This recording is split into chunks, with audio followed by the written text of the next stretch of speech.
Agent Beryl 614, comment est votre blanquette? Eh bien, ma blanquette est bonne. Oh là là, le rêve qui devient réalité. C'est un mec de terrain. Dimanche 20h, Domingo Radio Stream sur Énergie. Merci beaucoup d'être avec nous ce soir. Bien, c'est un plaisir. C'est très bien parce que voilà, chaque semaine on invite des youtubeurs.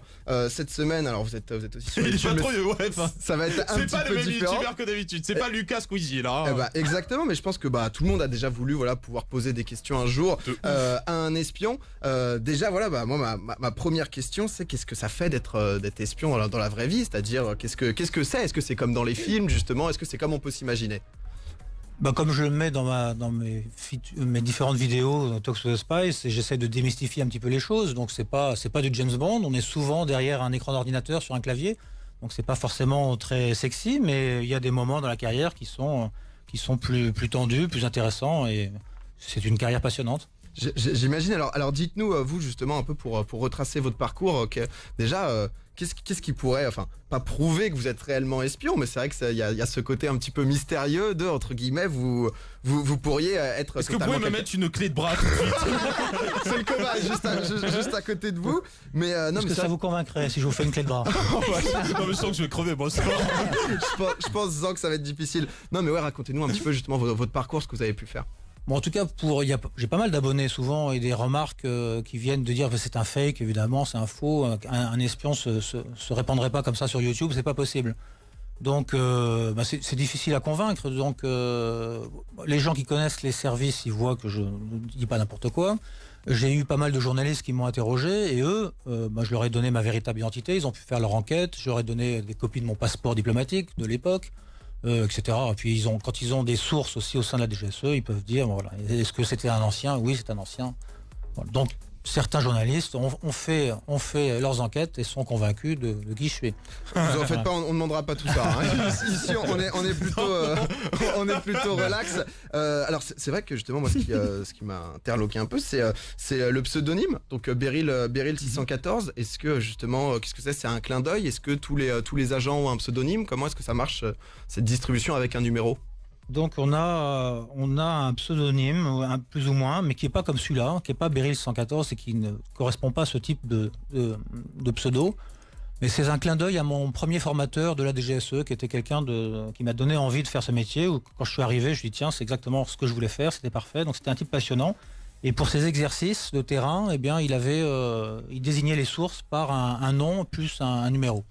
Donc, mais ça ne correspond pas à la réalité. C'était simplement des exercices. Mais moi, Zank fait pareil, mais avec les meufs, quoi. Ouais, c'est Zank 098. Chacun son style.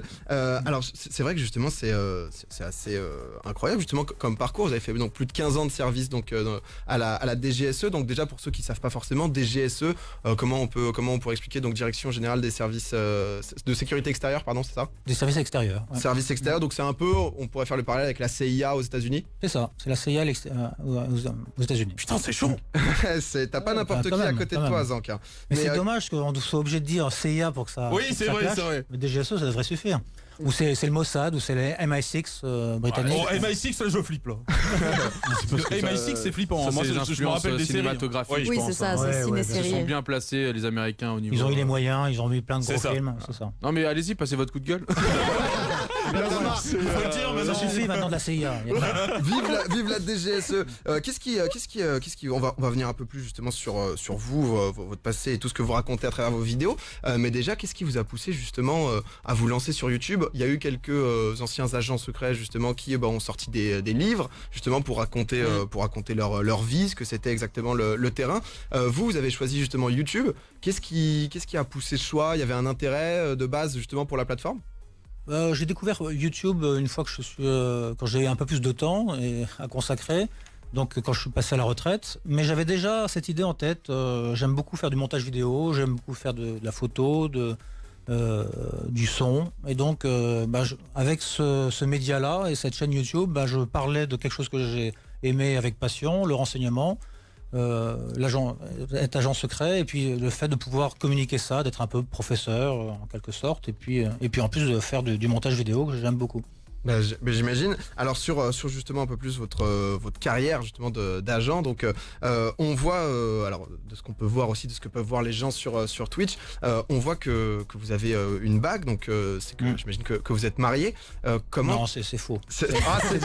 Moi je sais pas, je prends. Tombé dans le piège. On a eu mais- Fabien voilà. Olicard ici qui est un mentaliste, là, il y a encore 3 fois plus de pression. Mais justement, comment est-ce que ça se passe? Parce que c'est vrai que nous, pour le commun des mortels, agent secret, soit c'est James Bond justement, soit ça va être du OSS 117 un petit peu plus parodique, mais il y a une vie extrêmement mystérieuse, etc. Comment ça se passe le quotidien justement d'un agent secret, rien que par rapport à sa famille? Bon, alors je réponds juste sur l'anecdote de la bague. J'ai pas mal d'abonnés qui disent mais pourquoi est-ce que cet espion, c'est un faux espion, il a sa bague, c'est beaucoup trop marquant. Je vois pas ce que ça a de marquant d'ailleurs d'avoir une alliance, tant qu'on n'arrive pas à lire le nom qui a marqué, gravé et la date de mariage. Bon, C'est ça- Jessica, c'est ça, ouais? Moi, je trouve personnellement que même en infiltration, potentiellement, ça peut être un atout parce Absolument. que vous Ça paraissez serait normal, quoi. totalement normal, c'est ça. avec Lambda. justement en plus des anecdotes, des histoires potentiellement racontables en mode vous avez une vie classique. Exactement. Donc limite, ça peut être même réutilisé à votre avantage. On avait des profils de clandestins où, à une certaine époque, justement, comme on ne voulait pas pouvoir faire des recherches sur nous et il fallait que ça tombe sur rien, donc c'était toujours les mêmes profils, c'est-à-dire des gens qui n'avaient plus de parents, ils étaient tous morts, il n'y a pas de femme. Au bout d'un moment, c'était louche. C'est trop cramé, donc, quoi. évidemment, il faut être marié, ça fait moins peur. Bah oui, tu racontes des noces de Quand vous miel, dites des profil voyages. de clandestin, c'est quoi concrètement? C'est l'identité qu'on vous donne en mission? Qu'est-ce que c'est? Il y a plusieurs types de carrières à la DGSE. Donc, moi, j'ai commencé comme étant clandestin, comme dans le bureau de légende. Donc là, on crée une identité complètement fausse, avec un autre nom, des faux papiers, des faux comptes en banque. Parfois, on va jusque-là. Et donc là, quand je dis clandestin, je fais référence à ce type de métier. D'accord. Ensuite, on peut être à la direction du renseignement, faire une carrière d'agent secret plus classique, où on est en centrale à Paris avec son ordinateur, on fait un travail de journaliste un petit peu, on mène des enquêtes, on essaie de pousser son dossier. Et puis ensuite, on a des séquences où on est comme un diplomate, on est en poste extérieur, et là, on va faire de la recherche. C'est-à-dire qu'on va essayer de recruter des sources, on va manipuler des sources humaines, et on va essayer d'avoir du renseignement sur le terrain. Voilà. Et puis ensuite, on peut être aussi agent du service action. Et donc là, c'est les gros bras, c'est les clés de bras, D'ailleurs, Fais si. gaffe, parce que dès que t'as fait bam, il s'est mis en mode défense. Ouais, J'ai il y vu a eu- un regard. Il y a un mouvement d'épaule, il y a Non, tout mais qui s'est mis en place. Zang va se faire massacrer avant la fin de Attention. l'émission. Attention. Je vois que personne n'a sursauté, donc c'est bien. Là. Bon, on C'est- a l'habitude du phénomène. Surtout, on nous surprend plus. commence à connaître le personnage. Mais justement, juste pour revenir sur ce que vous me disiez sur le profil clandestin et le fait d'être marié, d'avoir une vie de famille, allier les deux, c'est possible? Justement, est-ce que c'est comme dans les films où vous avez été obligé de mentir de A à Z sur tout ce que J'avoue. vous faites à vos proches, ou vous avez dit la vérité? Non, je pense qu'il n'y a pas de règle en la matière et on déconseille de toute façon de mentir à son conjoint, sinon c'est affreux. On peut Ça pas- peut être pire, quoi. Parce que ça peut être. Ça peut être pire, puis c'est déstabilisant, puis on va faire un mariage qui va rater. Enfin, c'est pas- Forcément. Et puis ça pas crée possible. des angoisses et ça Affreux. peut potentiellement retomber aussi sur le professionnel, quoi. C'est ça. Donc c'est déjà un métier difficile où il faut mentir à beaucoup de gens. Donc au moins ne pas mentir à son conjoint, ça serait une bonne base de départ. Ouais. Ouais. Ça permet c'est parce que sinon, c'est vrai que Et on a des postes à l'extérieur. Bon, quand on est envoyé à Bagdad ou à Kaboul, on part sans famille évidemment, mais il y a plein de postes même difficiles dans des régions difficiles où les familles sont admises. Et moi, en l'occurrence, je suis toujours parti avec ma famille. d'accord. d'accord. Vous avez pu ramener justement votre Pas, famille pas sur- dans ma période clandestine, ça c'est vraiment sans famille, parce que c'est vraiment... Le terrain, le danger. On est un autre, oui, puis c'est souvent dans des zones très difficiles. Mais ensuite, j'étais avec ma famille, qui a vécu des choses assez difficiles d'ailleurs à cause de ma carrière. Hein. Eh ben, écoutez, en tout cas, Ça peut pas être encore, évident. hein, de toute encore façon. une fois, merci d'être là. On va continuer à parler avec vous justement de tout ce que vous avez fait, de ce que vous traitez aussi sur votre chaîne YouTube. C'est un plaisir de vous avoir, de pouvoir proposer quelque chose d'un peu différent, parce que c'est vrai que moi j'ai des tonnes de questions justement sur ce métier. C'est quelque chose d'extrêmement mystérieux, comme on dit. En plus, le cinéma, on a fait quelque chose Ouais. de Ouais, c'est encore les plus caricatures, fabuleux. quoi. Exactement. J'ai vu qu'il y avait énormément de questions pour vous. J'ai posé ça tout à l'heure sur Twitter, justement, les différentes questions que des gens pourraient vouloir vous poser. On va le faire juste après. Si vous avez des questions, n'hésitez pas. 0870 42 48 si vous voulez vous les posez à l'antenne, pardon. Je stresse. Non, mais c'est normal. Moi, je suis en stress, hein, vous vous rendez pas compte. C'est incroyable, j'ai un regard fixe sur moi. Je Tu te fais mou- analyser là. Je vais mourir avant Non, la mais fin fais de comme l'émission. les gens du chat. Moi, je rate que ses mains. C'est pas mal, c'est pas mal. Ça va c'est mieux. prêt. Alors il y a eu beaucoup de questions, il y a justement ça évoque énormément de curiosité. Déjà les gens se demandaient un petit peu justement quelle formation il faut pour pouvoir en arriver là, qu'est-ce qu'il faut faire comme étude, Bah ouais. ce qui paraît un Je peu me vois bête, pas mais- répondre à une annonce Pôle emploi. Enfin, tu vois, c'est le genre de métier où t'as pas de. Sniper, bac plus 4. C'est ça, Non, c'est fac d'économie et ensuite Je pense qu'il faut rentrer dans la police ou la gendarmerie de façon de base.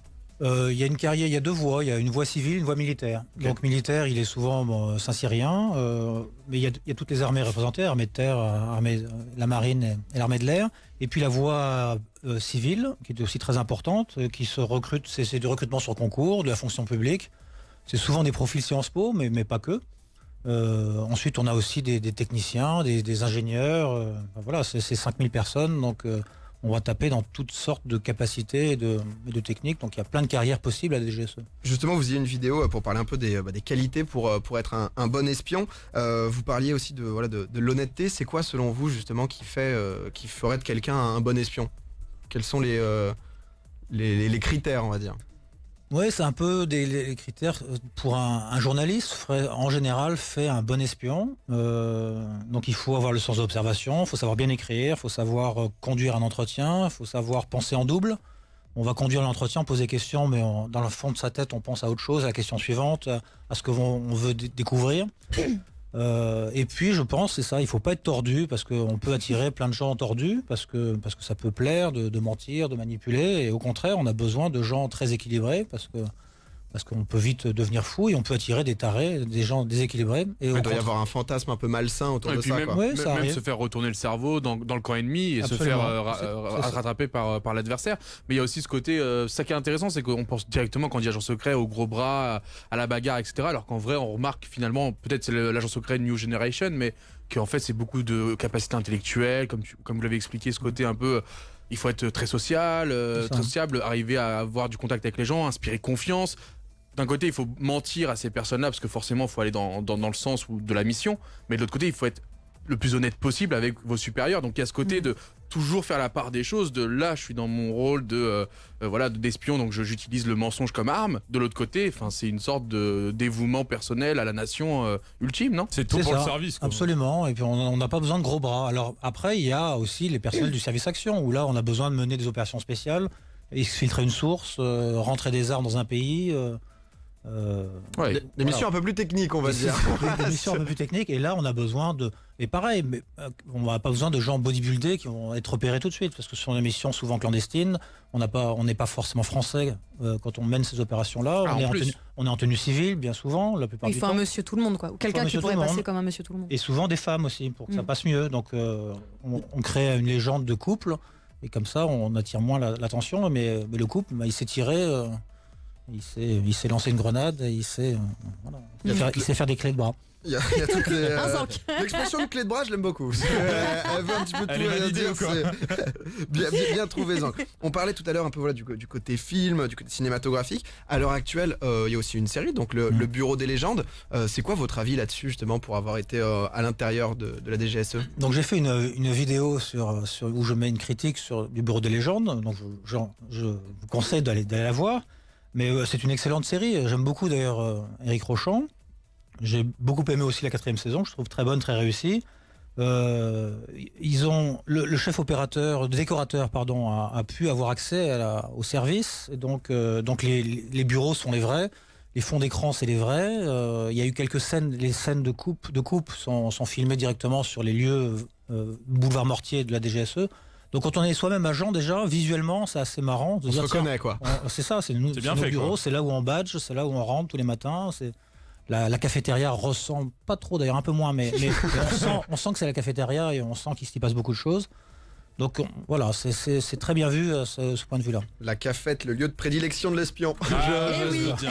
Je vous le dis. Mais c'est vrai que par rapport par rapport à ça, par rapport au fait de... Moi j'avais vu un truc qui s'appelait Monsieur X, Rendez-vous avec X, justement, qui a eu lieu pendant plus de 13 Moi j'avais ans, suivi aussi, à l'époque, pour moi c'était le seul d'ailleurs qui faisait ça, on va dire, pour moi, vous êtes le deuxième, je crois pas qu'il y ait beaucoup de monde même qui fasse ça. J'en ai vu quelques-uns, Après, des livres et tout. est-ce que Monsieur X était un vrai espion? Ah, c'est ça justement la vraie question. C'est ce qu'on veut savoir, est-ce que vous êtes un vrai espion ou est-ce que Monsieur X est un vrai espion? Qui est le vrai des deux? Ça a été une émission diffusée pendant plus de 13 ans justement sur France Inter, donc du coup avec Monsieur X qui est un espion qui racontait un peu les chroniques, mais moi je me demandais voilà à quel niveau, à quel moment justement les services français peuvent justement un petit peu s'offusquer, que ça soit justement du bureau des légendes, donc là s'ils ont prêté les locaux, j'imagine que c'est aussi en collaboration, mais avec le fait de raconter des choses, vous avez décidé de garder votre anonymat contrairement à certains anciens espions justement qui sont sur des plateaux télé en visage découvert. Qu'est-ce qui fait justement que vous gardez l'anonymat? Est-ce que l'administration ne vient pas un peu taper sur les doigts à un certain moment, parce que c'est quand même Bon, je sais qu'au début ils ont écouté. Je leur avais pas demandé la permission parce que c'est mon style. Enfin voilà. Et en même temps, j'étais un cadre assez élevé de la DGSE, donc je sais moi-même me censurer et dire. Et je sais ce que je peux dire ou non. Et donc au départ ils étaient un peu inquiets. Ils disent qu'est-ce qu'il nous fait le Beryl nous sortir une chaîne vidéo. Mais qu'est-ce que tu fais, bébé? Alors bébé. Enfin. Beryl tranquille sur Fortnite. Qu'est-ce qui lui arrive? Malade, il retourne le serveur. Et donc bon, ils ont vu le style des vidéos. J'espère dire des choses intéressantes. Je donne des anecdotes véridiques, mais je ne franchis pas la ligne. Et si je l'avais franchi, ils m'auraient appelé, ils m'auraient dit bon. C'est pas possible, stop, clé de bras. Donc il y a encore ce côté, même si vous n'êtes plus en contrat, vous n'êtes plus en service, ou. Je pense que c'est une voie professionnelle à vie à ce moment-là. Au-delà de ça, quand vous expliquez du coup que certains le fassent à visage découvert, font des livres et genre honnêtement donnent beaucoup plus de détails que vous sur des missions très précises, et j'étais en mode mais ça devient un peu touchy quoi. Oui, alors j'ai pas lu. Enfin, ce que j'ai lu, ça passait aussi. Ils ont pas franchi non plus trop de lignes. Okay. Et s'ils avaient franchi la ligne, ils auraient eu des condamnations. On peut avoir des condamnations. Même après ne plus être en service. Oui, bien sûr. Okay. Ouais. J'imagine, il y a des choses confidentielles. Un sujet, alors vous nous dites si parfois nous on pose les questions, si ça va trop loin, que vous voulez pas répondre, vous mettez le code clé de bras, et tout de suite on parle d'un autre sujet, il n'y a aucun souci. Et j'évite de tirer, d'accord. Du coup je vais poser une question très adaptée. J'avais envie de parler de la torture, ça vous avez fait une vidéo justement. Ah bah nickel ça. Ça se voit que t'es pas à côté J'ai décidé d'être un journaliste engagé, d'accord, ce soir. Avec les éléments autour de vous, vous pouvez tuer Zang de combien de manières différentes actuellement? Vous avez un gobelet et un petit casque avec le micro qui est pas. Quand t'as posé la question, il a directement regardé l'électricité au plafond. Qu'est-ce qu'il cherche là? Lucas, donnez pas des idées. Non mais à l'heure actuelle justement, qu'en est-il un petit peu de la torture? Est-ce que c'est très personnel, mais est-ce que vous, ça vous est déjà arrivé de vous faire torturer? Est-ce que vous êtes entraîné en tant qu'espion justement à résister à ce genre de pratique? J'ai eu un petit entraînement torture, interrogatoire musclé. On dirait c'est un bac blanc. Par les douanes. Okay. En coopération, dans le cadre de ma formation de clandestin. Ensuite, j'ai eu des formations plus musclées quand j'étais force spéciale, mais donc dans l'armée classique. Pas très classique, mais plus classique que la DGSE. Mais sinon, voilà, donc au fur et à mesure de ma carrière, quand on fait des stages commando aussi, on a toujours un peu parfois des séances d'interrogatoire, donc on est un peu entraîné à ça. J'imagine, à ne pas divulguer. Mais voilà, oui, pour pouvoir tenir un peu plus longtemps, pour savoir si ça nous arrive, comprendre ce qui se passe, pour pouvoir résister plus longtemps. Si jamais on a un copain qui n'a pas été, ou une copine, ou un collègue féminin ou masculin, qui n'a pas été arrêté, il faut qu'on puisse le protéger pour lui laisser le temps de partir et fuir le pays, par exemple, ou la zone dangereuse. Donc c'est ça l'intérêt, c'est de tenir. On tient pas, on parlera toujours à un moment, mais il faut tenir suffisamment longtemps. Pour que les autres puissent c'est ça. Pas de caméra, bien évidemment. Est-ce que la famille, du coup, est aussi entraînée à résister à la torture ou pas du tout? Oh non, là, on irait trop loin. Non. Ouais, mais parce que par exemple, parfois, ils sont sur le terrain et potentiellement cible aussi de...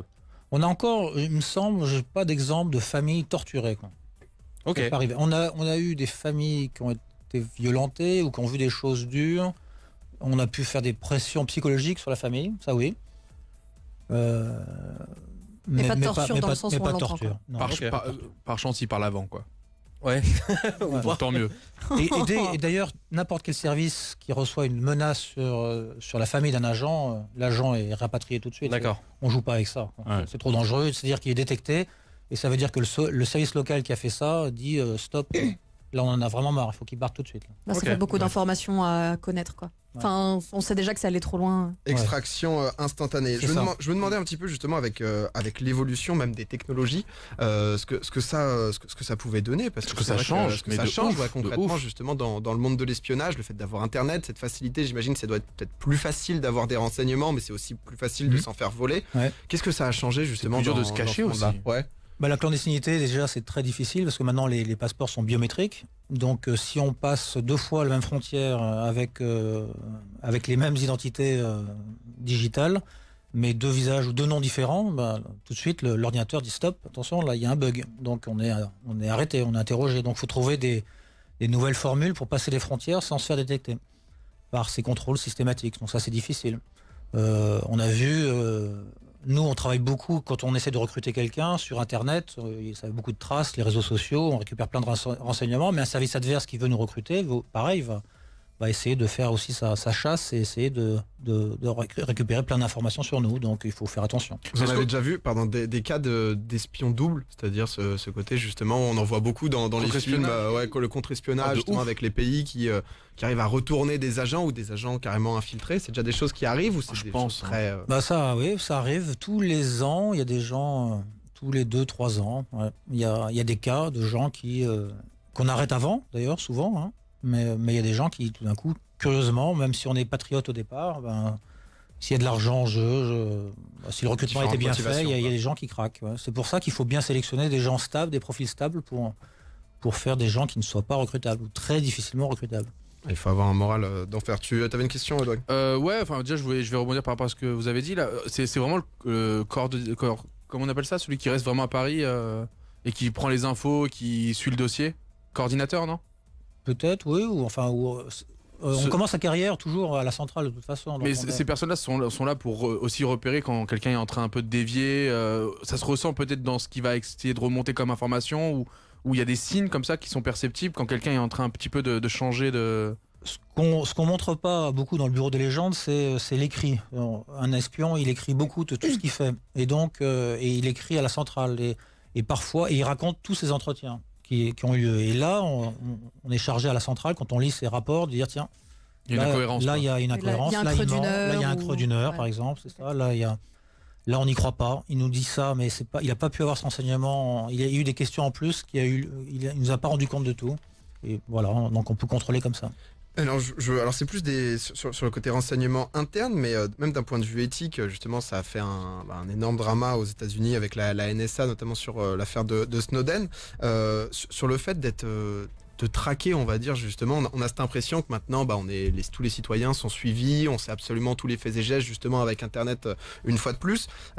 Quelle est un peu pas la limite de ça, mais éthiquement, justement, quel est le moment où ça s'arrête et que c'est trop, en fait, l'espionnage sur les citoyens? Donc, en tout cas, c'est une question qu'il faut toujours se poser. Il faut toujours mettre des garde-fous. Je pense qu'en France, pour l'instant, les garde-fous sont là. Ce qui fait peur, c'est les capacités. On a la capacité, effectivement, de suivre toutes les conversations, d'écouter les mails, d'intercepter, mais on ne le fait pas parce que ça n'a aucun intérêt. On perdrait beaucoup trop de temps. Trop de gens à traquer, quoi. Et puis le but n'est pas de suivre tout le monde, parce que monsieur tout le monde, On s'en fout, quoi. Oui, on s'en fout. complètement. Donc, ce qu'on fait, en fait, on enregistre tout un tas de données sur lesquelles on ne va jamais écouter.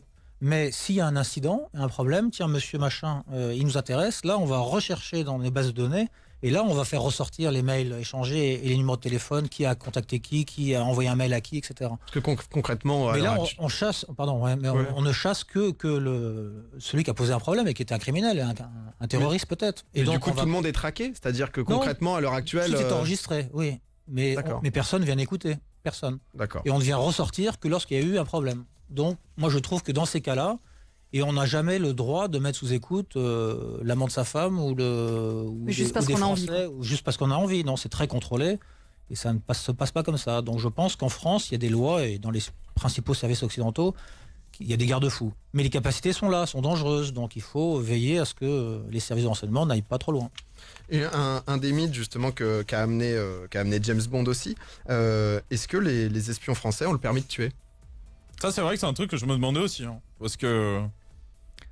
On a eu un président qui a donc écrit dans son livre que oui, il a donné l'autorisation et service plusieurs fois. Donc je laisse la parole au président. C'est Clé de bras. moi, Le nom de code est sorti ou pas? Joker, mais non, mais plus sérieusement, enfin, on a l'impression que c'est très fréquent, mais ce sont des opérations exceptionnelles.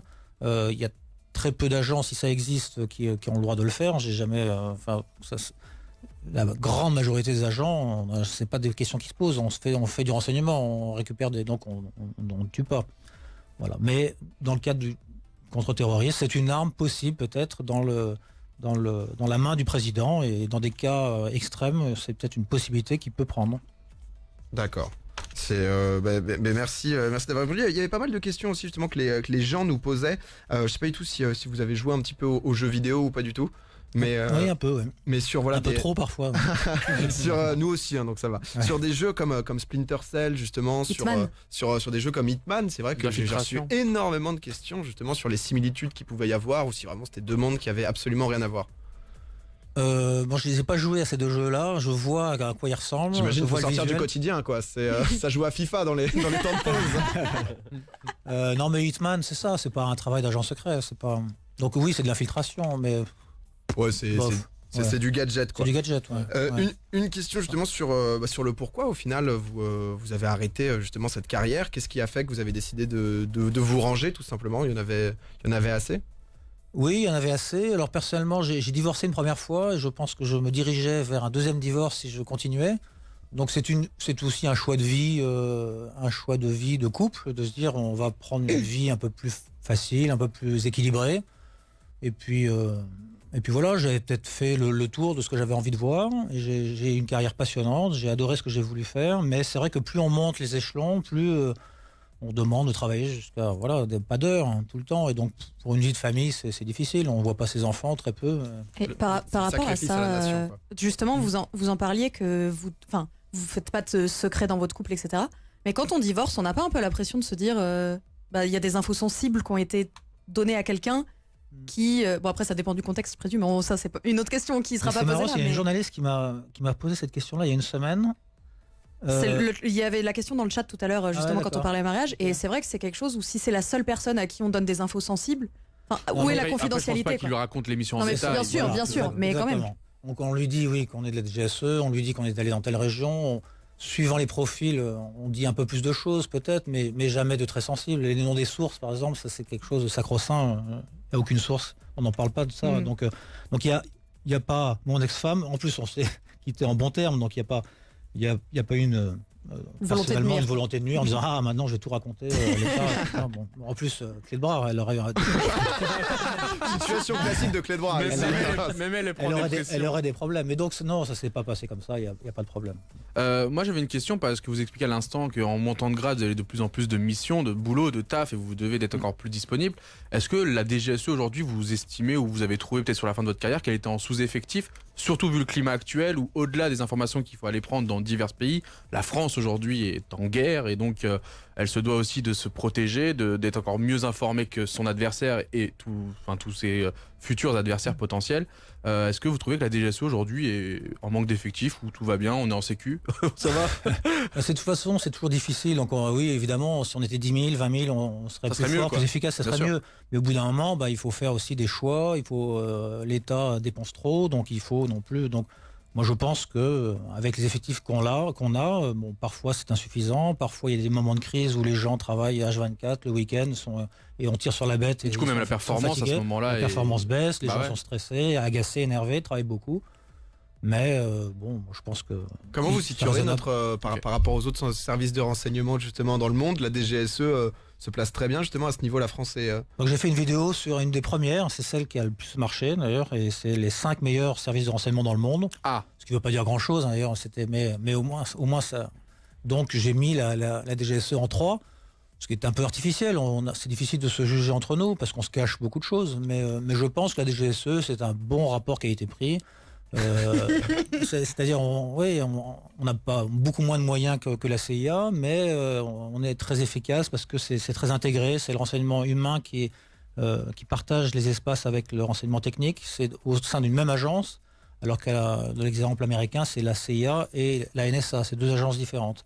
Et puis au sein de la DGSE, on a en plus nos forces spéciales, on a nos services actions. Donc tout ça, c'est regroupé dans un petit système où tout le monde se connaît et je pense que c'est très efficace. Eh bien, écoutez, vous avez fait une vidéo justement sur votre chaîne parce que maintenant vous en faites de plus en plus Talks with the Spy sur comment bien mentir. On s'est dit, nous on fait un jeu toutes les semaines justement de qui est le menteur. Donc 3 anecdotes vont être racontées. Ça va être Dwag, Zank et Lou qui vont raconter chacun une anecdote. Vous allez devoir trouver qui est le menteur. Alors vous en faites pas. On avait invité ici un mentaliste, un Fabien Olicard, un crack dans son domaine. Il s'était trompé. Ici nous aussi, on a été formés. Il le paye encore 6 mois après, mais vous inquiétez pas.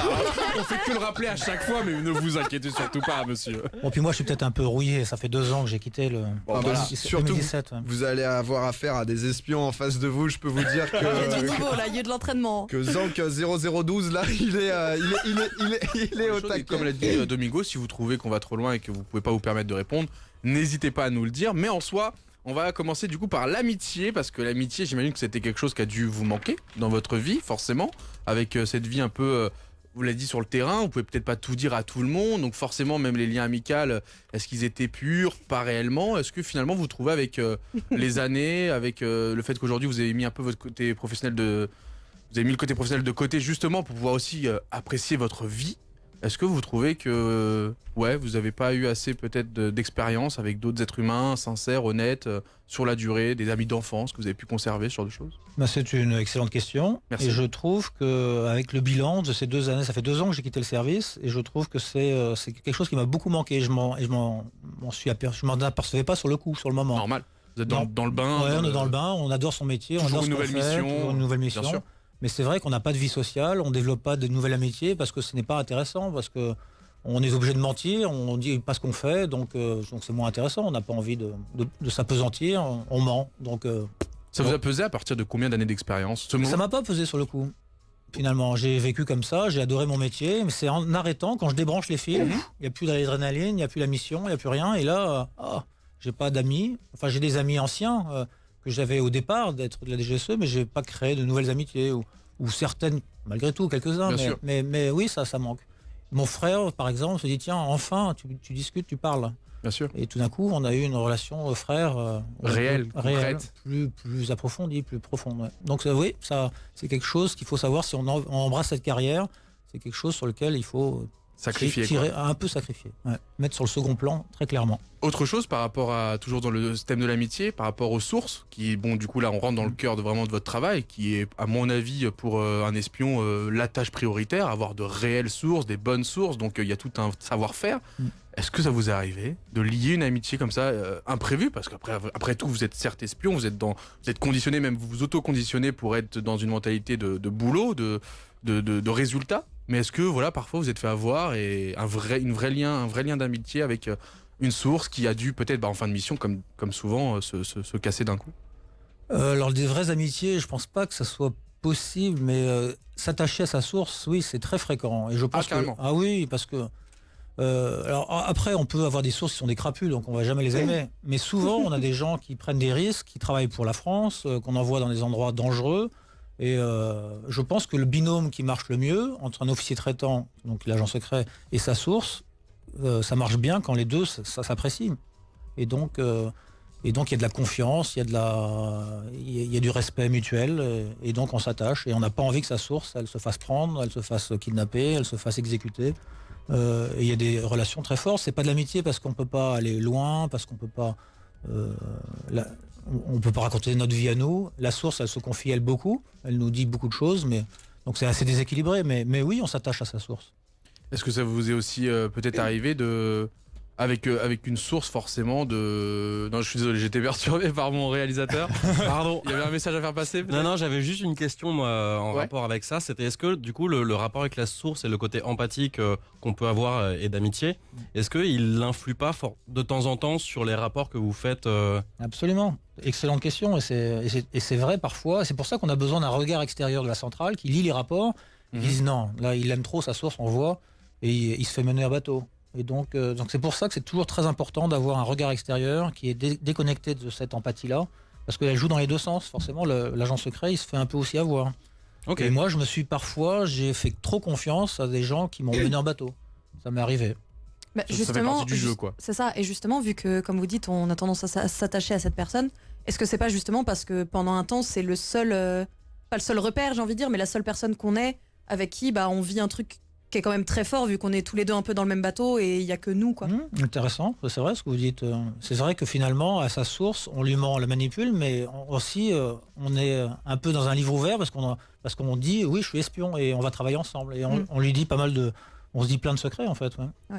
Et du coup, j'en reviens à Ça peut jouer. ce que je voulais dire. Est-ce que ça vous est déjà arrivé, à l'inverse de ce que vous avez expliqué après la question de Lou, au contraire, déroger à certaines règles justement pour protéger une source auquel vous avez eu une certaine forme de confiance et allez, pour lui, on fait une petite entorse aux procédures ou pas du tout. Peut-être que pour vous, priorité, c'est être droit envers vos supérieurs, tu vois, dans toutes circonstances. Ouais, mais bonne question. Il y a des fois où peut-être qu'on hésite à faire remonter un renseignement parce qu'on sait qu'il va être mal perçu.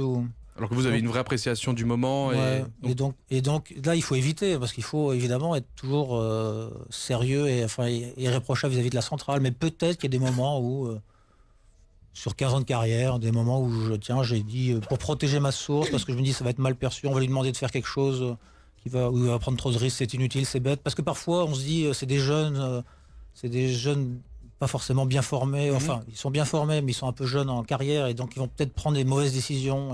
Vous parlez de la centrale à Paris. La centrale à Paris, bien sûr, voilà. bien sûr. Donc peut-être ça m'est arrivé, oui. Et il faut faire en sorte que ça arrive le moins possible évidemment.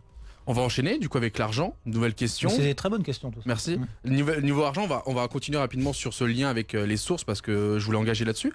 Comment on récompense des sources aujourd'hui? Est-ce que c'est forcément en somme d'argent? Est-ce qu'on leur propose parfois je sais pas, certaines choses et combien potentiellement sur des petites informations, voire la plus grosse somme que vous avez eu à débourser, vous et avec votre service, pour une source, pour la récompenser d'une information cruciale?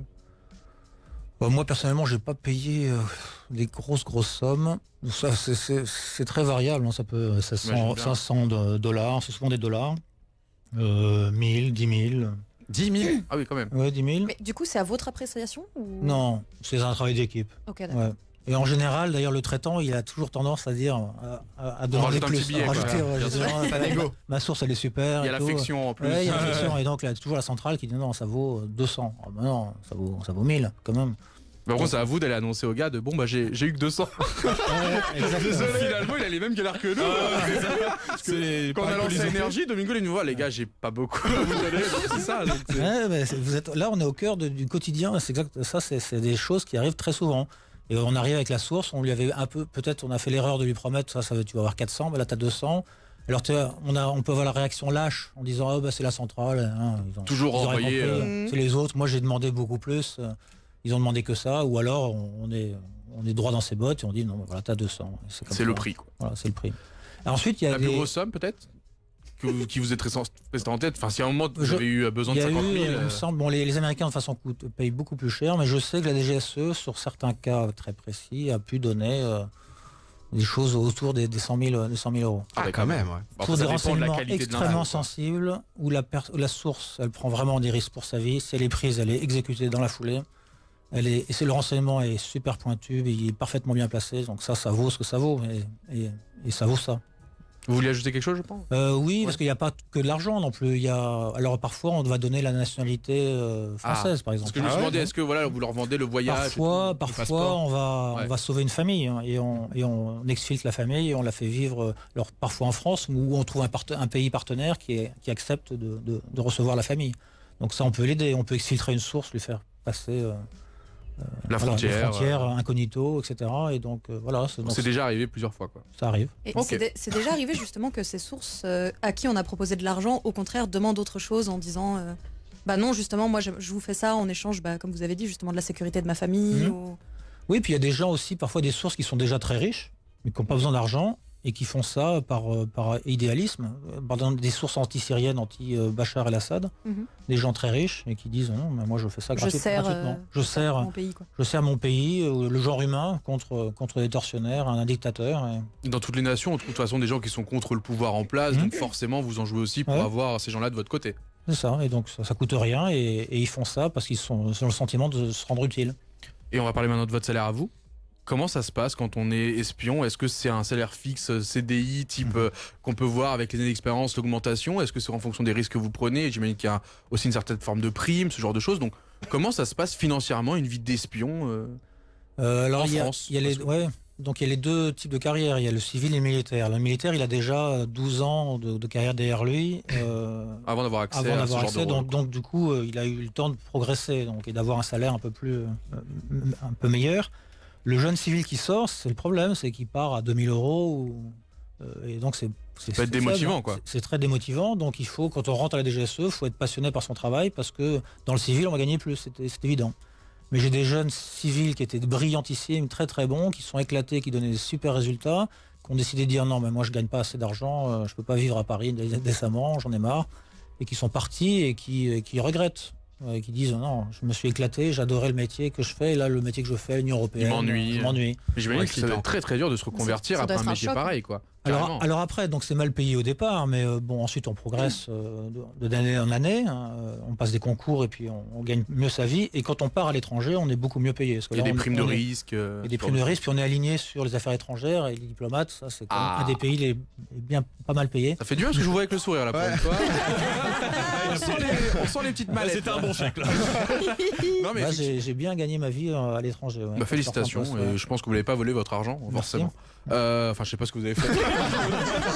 Genre, tu fais le mec, mais t'as aucune idée de ce qu'il a fait. C'est ça. Donc je me désolidarise instantanément. Mais au niveau, est-ce que ça se passe aussi beaucoup au niveau de l'argent, avec des évolutions, comme vous l'avez dit, avec des primes, ce genre de choses? Mais est-ce que forcément, il y a aussi, comme vous l'avez dit, les corps étrangers, enfin les adversaires, les ennemis, qui eux peuvent justement utiliser ça, le fait que vous êtes sous-payé pour essayer de vous avoir de leur Alors côté, comme ça... à l'étranger, on est très bien payé, donc c'est difficile de nous recruter sur l'argent. D'accord, ok. Bon, Mais ça va. justement, on peut jouer là-dessus. On dit tiens, on est très bien payé, c'est prestigieux, on va avoir une belle maison de fonction, on va avoir un 4x4, des personnels de maison. Dans un des pays où j'étais en Asie centrale, j'avais 10 personnels de maison. Waouh. Et puis je reviens ensuite avec un salaire beaucoup plus modeste, normal, à Paris, dans un petit appartement. Et là, on peut peut-être se dire, tiens... Ça manque l'Asie. Ça manque peut-être. Ouais, c'est sûr que La petite mallette que tu as refusée il y a un an, tu vas peut-être l'accepter la prochaine fois. Voilà, Quoi, et entre donc, guillemets. donc là, on a une gentille russe qui vient et qui nous propose, j'en sais rien, beaucoup d'argent. Hello, my friend. $1 million. Et il y a peut-être des gens qui craquent. Ok. Vous avez, à mon avis, déjà eu ce genre de proposition? Moi, personnellement, non. Ah J'ai ouais, jamais ok. été approché sur de l'argent, en tout cas. C'est-à-dire que vous êtes assez discret, quoi. On vous remarque même pas, quoi. Ouais. Et puis, non, par exemple, j'ai jamais eu de... À la fin, il y a une femme qui faisait du rentre-dedans, qui était clairement envoyée par les services. Mais c'était lors de la passation de consigne avec mon successeur. Donc, Ok. On s'est fait un petit plaisir là-dessus. Voilà, en passant. C'était la prime de fin de carrière. Clé de bras. Ça part en clé de bras. On enchaîne avec l'amour rapidement parce que j'avais envie d'en poser une autre en plus en bonus parce qu'on a la chance de vous avoir. L'amour, je me demande, pour faire espion, il faut aimer énormément son pays de base, Ouais. ou est-ce qu'il faut énormément aimer ce métier-là? Est-ce que c'est une fascination pour vraiment... Les deux, mon général, comme on dit. C'est Ouais. une ancienne blague, comme racontait mon père. Je ne sais plus la raconter d'ailleurs. Mais donc oui, les deux sont importants. Comment vous expliquez cet amour-là que vous avez eu pour ce métier et pour la nation, la France? Mes lectures. Ouais. Bon, mon père était lui-même militaire. C'est souvent des castes où on reproduit le métier de son père ou de ses parents. Donc voilà, moi j'ai toujours lu des choses qui me font vibrer. Et donc les trois couleurs, les matchs de rugby, le drapeau, voilà. Donc très clairement ça. Et puis le métier en lui-même, je trouve passionnant et on l'aime. On aime être un autre, on aime se cacher, on aime manipuler tout en restant correct et droit vis-à-vis de sa hiérarchie. Et c'est un métier qui est passionnant. Petite clé de bras.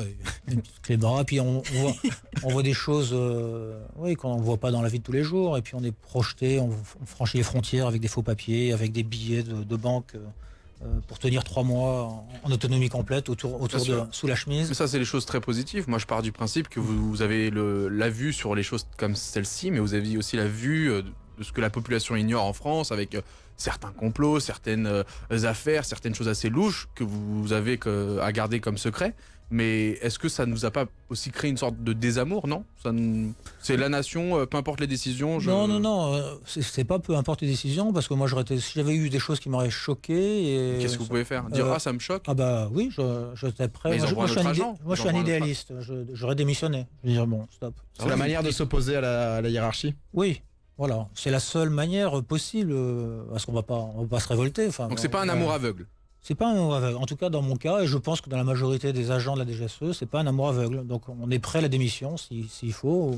Et je dois dire, en 15 ans de service, on m'a jamais demandé de faire des choses que ma morale réprouvait. Ok. C'était facile. J'ai jamais vu de complot scandaleux. Ok. Voilà. Intéressant. Il nous reste une petite minute, ça nous laisse le temps de parler de l'avenir. Désolé de faire ça aussi court.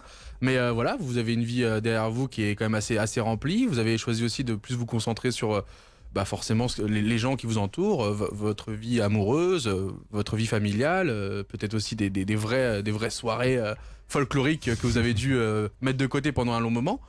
Vous avez une chaîne YouTube aussi. C'est quoi un peu vos objectifs là pour la suite, maintenant que vous êtes à la retraite, un peu tranquille?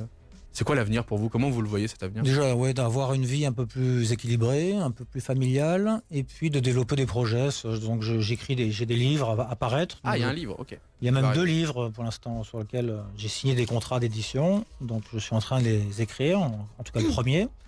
Et ensuite, j'aimerais bien faire un peu de cinéma, donc des scénarios de films, etc. Donc on verra au fur et à mesure. Intéressant. J'essaierai d'un 3e livre, ça sera de faire un roman qui soit peut-être transposable au cinéma, et puis on verra. Une petite dernière question, justement, on se posait avec toute l'équipe la question là sur un peu une anecdote où voilà un des moments où vous avez le plus craint pour votre vie dans votre carrière justement d'espion. C'est difficile de vous répondre comme ça parce que j'ai pas d'anecdote où j'ai eu peur, j'ai jamais eu peur. Donc là, c'est une plaisanterie. Oui, parce que j'étais pas sûr. Est-ce que vous avez entendu le silence froid qu'il y a eu dans la pièce? Moi, j'étais en mode, il est sérieux.